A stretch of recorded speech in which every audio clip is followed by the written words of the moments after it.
Christmas. For most, it's a time of belonging, of warmth, of coming home. But what happens when the home you've spent your entire life supporting suddenly decides you're inconvenient?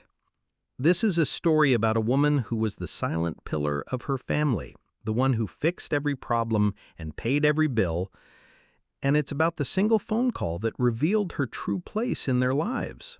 It's a story of what happens when the most dependable person in the room finally decides to disappear. 3 days before Christmas, my world shifted. I had just walked through the door of my tiny apartment. Just hours earlier, I had transferred the last of my savings, nearly $10,000, to my parents. It was for a new roof, they'd said, an emergency. The transfer left my own account almost empty, but I felt a quiet satisfaction. This is what you do for family. In the corner sat my packed suitcase, ready for the 1 week a year I allowed myself to just be a daughter, a sister. The presents I'd bought were stacked by the door, paid for with a credit card I'd have to work double shifts to cover. I had tried so hard to be enough. When my phone buzzed with my brother Leo's name, I picked up, warmth still in my voice. "Hey, Leo." But his voice was different, almost rehearsed. "Hey, Clara. So, listen. Sophia is coming to Christmas this year. She's really sensitive to, energies.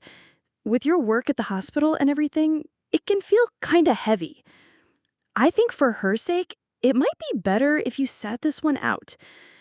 He paused, then added the final, devastating blow. "It's nothing personal." I stood there staring at my empty bank account notification on my laptop screen. Nothing personal? My hand tightened around the phone, my knuckles weight, but I kept my voice even. "Okay," I said.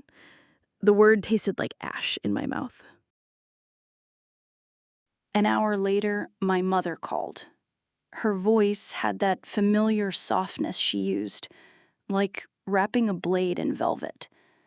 "Honey, we're just trying to make things easy for everyone. You know how Sophia is. And after your generous gift for the roof, we want the holidays to be as stress-free as possible." My blood ran cold. She mentioned the money. She knew I had just emptied my savings for them, and she was still making this call? Honestly, Clara, if you show up, we might not even answer the door. That was it. The velvet fell away. This wasn't just an uninvitation. It was a transaction. They had gotten what they needed from me, and now my presence was a liability, an inconvenience. I didn't scream. I didn't cry. I simply hung up, set the phone down, and stared at the hopeful pile of wrapped gifts. Gifts bought on credit because my savings were gone. Sent to fix a roof on a house I was no longer welcome in. In that moment, I wasn't angry. I was a fool who had finally woken up. I was simply done. Growing up, I used to think it was normal. The way some children shone brighter while others just kept the lights on. I was born first, the trial run, as my father once joked. Then came Leo, the golden boy, the miracle baby, creative and charming. He was the one they had prayed for. And I was just the one who was there. I remember one Christmas, I must have been 16. The power had gone out in their house due to an unpaid bill. Christmas Eve was hours away, and the house was cold and dark. My parents were arguing in whispers. Leo was in his room listening to music, oblivious. Without a word, I took the money I had saved up for months for a new textbook, drove to the power company's late-night payment center, and paid the bill. When the lights flickered back on an hour later, my mother hugged me and said, "Oh, thank God, it was just a glitch." They never asked. They never knew.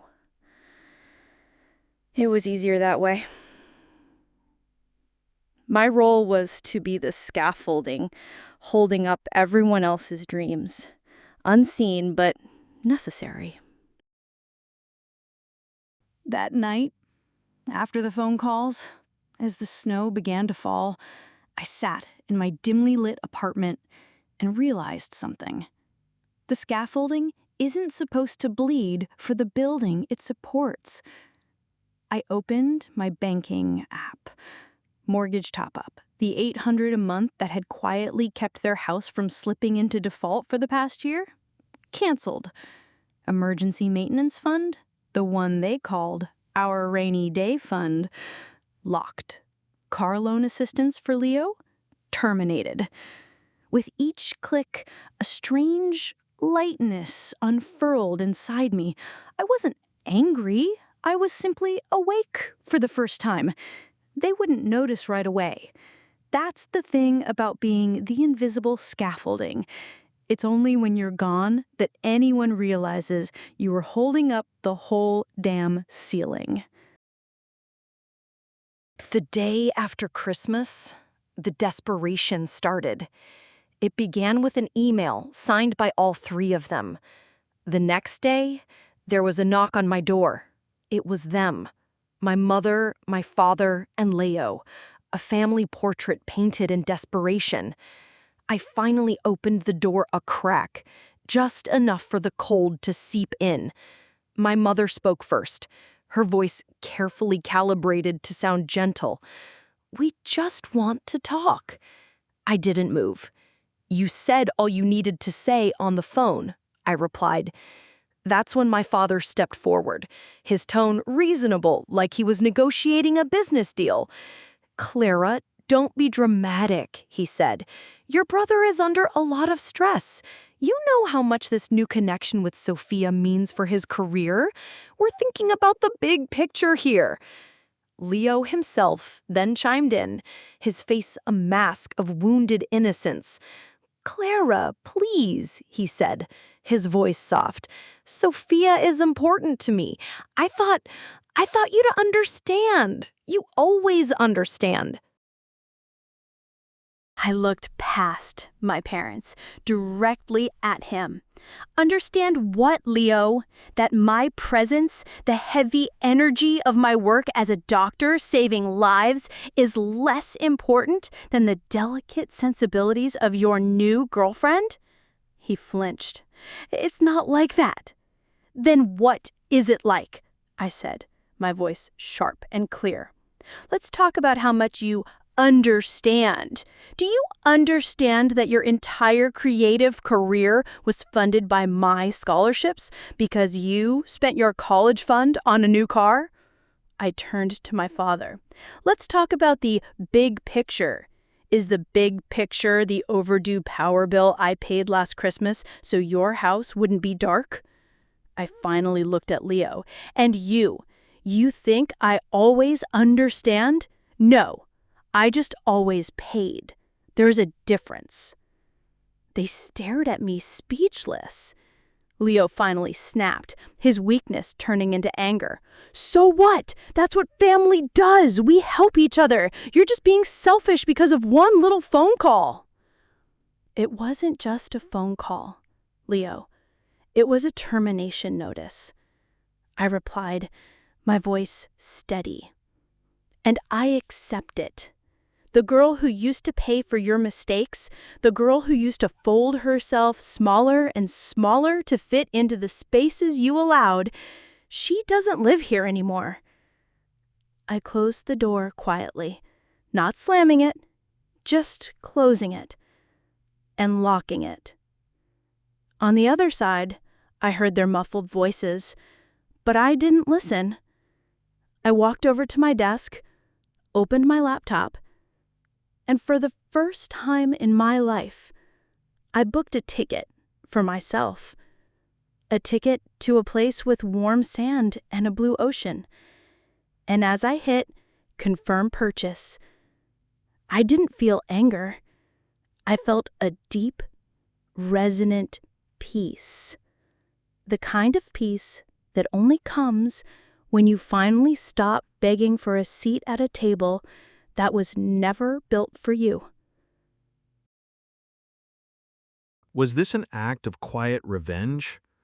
Or the moment a woman finally reclaimed her self-worth? The lines are often blurred. But what if there was another way? What if, instead of silently cutting them off, she had shown up to Christmas dinner and confronted them in front of everyone? Or what if she had never paid their bills in the first place, forcing them to face their own responsibilities years ago? Can a family dynamic this broken ever truly be fixed? Let me know your thoughts in the comments.